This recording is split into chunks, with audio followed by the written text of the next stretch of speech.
Hey guys, Dave Daley here, the Monster Motivator. I want to talk about two subjects that I believe is the foundation, the starting point in any business. Whether it's a one-man business or a 300-person business or a 10,000-person business.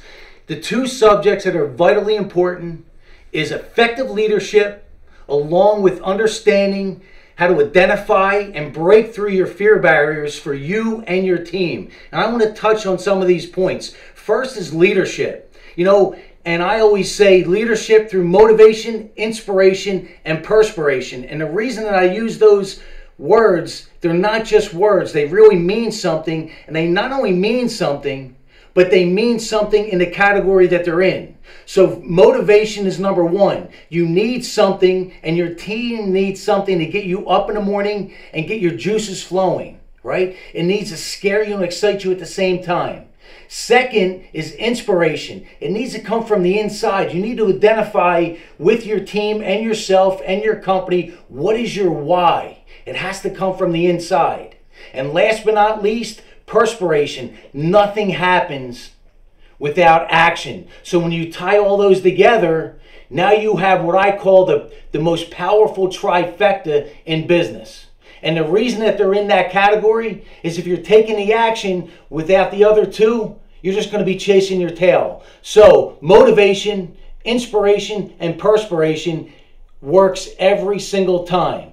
Now I want to touch on the second subject in business that a lot of people overlook, and it's identifying fear barriers. We all have them, no matter what happens. And as you grow and expand, as your business grows and expands, those fear barriers are going to come at you more and more and more. That's just the way it is. So if you can learn how to identify and break those fear barriers every time, you're going to win every time. And I want to touch on something. What is a fear barrier, first of all? It's something that's made up inside our mind, right? It's an obstacle inside our head. And why do they appear? Numerous reasons. The fear of the unknown, finding yourself in that darkness, in that uncharted territory. The fear of what if? What if this happens? What if that happens? Right? The fear of failure. If I do this and I fail, then what? Believe it or not, the fear of success. If I'm successful, who's that person I need to become? What are my new responsibilities? And last but not least, the fear of change. And in the business world, if you're afraid of change in the time we live in today, with all the technology, it's changing by the minute, you're going to be left behind. You're going to be obsolete. The scariest statement in business that you can ever hear is we've always done that way. This is the way we've always done it. That's the scariest statement that you can hear in business, because what that tells you is you're not willing to grow, evolve, and move forward with the times. So when you can identify those fear barriers for yourself and your team, you're just going to move that much quicker. And I want to share with you, let's take it even a step further. Let me give you a practical, proven formula that I put together. And it's a 4-step formula. The first step in this formula is going to be identifying the goal, the destination, right? And again, it goes back to, does it scare you and excite you at the same time? You need something with enough juice to get your team and yourself focused and get you up in the morning and get that blood going, that the juice is flowing. The second step is going to be identifying the why.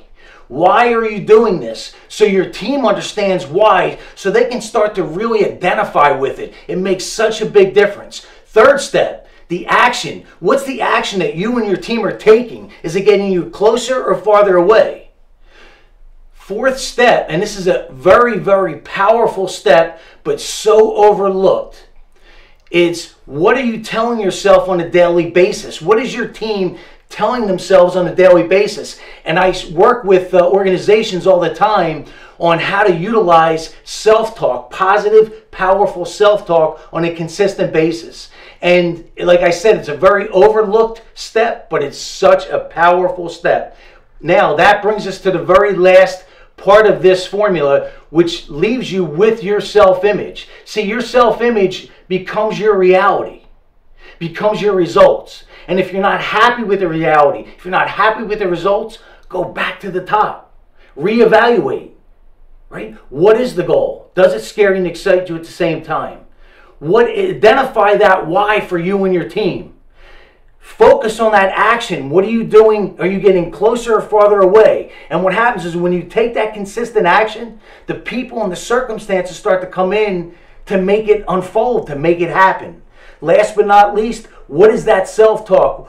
Evaluate. You and your team as a leader, what are you telling yourself on a daily basis? Check in with you and your team. That's a great way to do that. And again, we'll leave everyone with their self-image. See, we could build our self-image up. We could tear it down, but we can't outperform it. Let me repeat that. Our self-image is so powerful. It's our results. It's our reality. We can build it up. We could tear it down, but we can't outperform it. So understanding your self-image and your team's self-image will take you to that a whole nother level. And that self-image is tied in with the culture of your business. You know, I just saw an interview with Jack Welch. Now, if you're not familiar with Jack Welch, he was the CEO, chairman of the board of General Electric from 1981 to 2001. And at that time, his net worth was $720 million. And he broke records when he retired. His severance pay was $417 million. And Jack had an investment company. He had partners, and they would invest in businesses. And in 1 year, they invested in a business a day. That's right, a business a day. They invested and bought 200 businesses in a year. And when he was getting interviewed, they asked him, what's the biggest mistake you've made in business over the years? He didn't even blink an eye.